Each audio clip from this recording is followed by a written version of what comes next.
Bismillahirrahmanirrahim. Assalamualaikum warahmatullahi wabarakatuh. Perkenalkan, nama saya Mutia, kelas FM 19D dengan NIM 15721142319. Baik, saya akan menjelaskan tentang analisis rasio solvabilitas.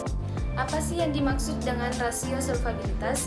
Nah, rasio solvabilitas adalah rasio keuangan untuk mengukur kemampuan perusahaan dalam memenuhi kewajiban jangka panjangnya. Untuk menghitungnya, kita membagi utang relatif terhadap modal. Nah, adapun jenis rasio solvabilitas terdiri atas 5 bagian. Yang pertama, debit to asset ratio. Yang kedua, debit to equity ratio. Yang ketiga, long term debit to equity ratio. Yang keempat, times interest earned. Dan yang terakhir yaitu fixed charge coverage. Yang pertama yaitu debit to asset ratio atau debit ratio, di mana rasio ini merupakan rasio utang yang digunakan untuk mengukur perbandingan antara total utang dengan total aktiva. Adapun rumus dari debit to asset ratio yaitu debit to asset ratio sama dengan total debit dibagi total aset dikali 100, di mana total debit merupakan total utang dan total aset sama dengan total aktiva. Nah, tabel di samping merupakan laporan neraca PT Jasa Marga pada tahun 2012 dan 2013 dalam jutaan rupiah. Kita akan melangkah ke contoh perhitungan debit to asset ratio, di mana kita melihat tabel PT Jasa Marga. Nah, untuk tahun 2012 yaitu debit to asset ratio sama dengan 4.500 dibagi 10.000 dikali 100 menghasilkan 45.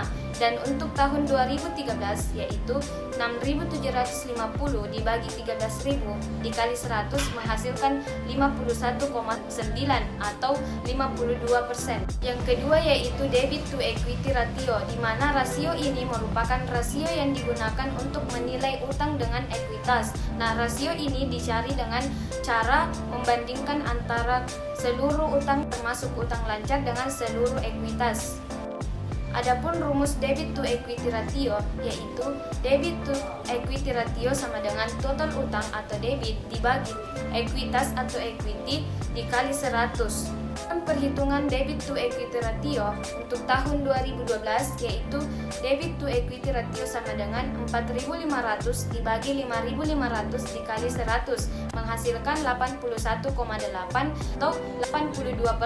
Nah, untuk tahun 2013 yaitu debit to equity ratio sama dengan 6.750 dibagi 6.250 dikali 100 menghasilkan 108.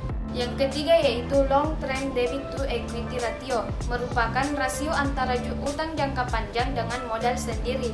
Adapun rumus dari long term debit to equity ratio yaitu LTDTER sama dengan long term debit dibagi equity dikali 100. Untuk perhitungannya untuk tahun 2012 yaitu LTDTER sama dengan 2.575 dibagi 5.500 dikali 100 menghasilkan 46,8.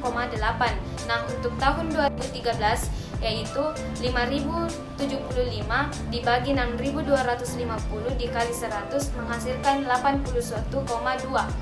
Yang keempat yaitu tim interest earned. Nah, rasio ini merupakan rasio untuk mencari jumlah kali perolehan bunga.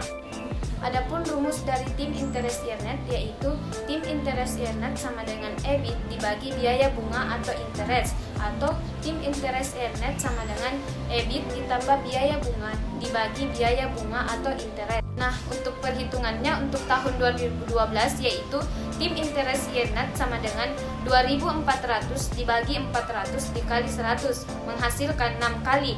Nah, untuk tahun 2013 yaitu 2.700 dibagi 450 dikali 100 menghasilkan 6 kali.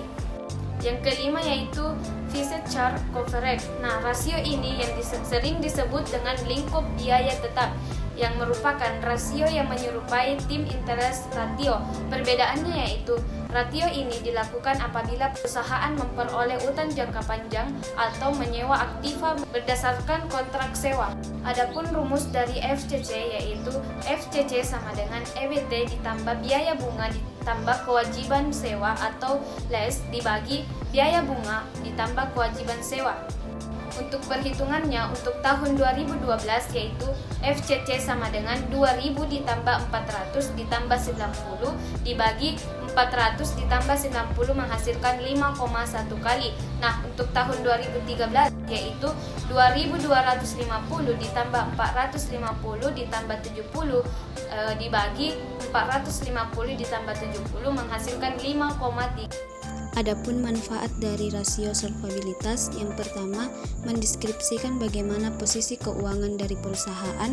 Yang kedua, gambaran bagaimana kemampuan perusahaan dalam membayar hutang yang mereka miliki berdasarkan aset dan modal yang mereka miliki.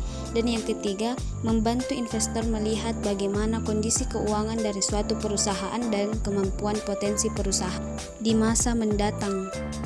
Itulah tadi penjelasan mengenai rasio solvabilitas. Sekian dari saya. Wabillahi taufiq wal hidayah. Wassalamualaikum warahmatullahi wabarakatuh.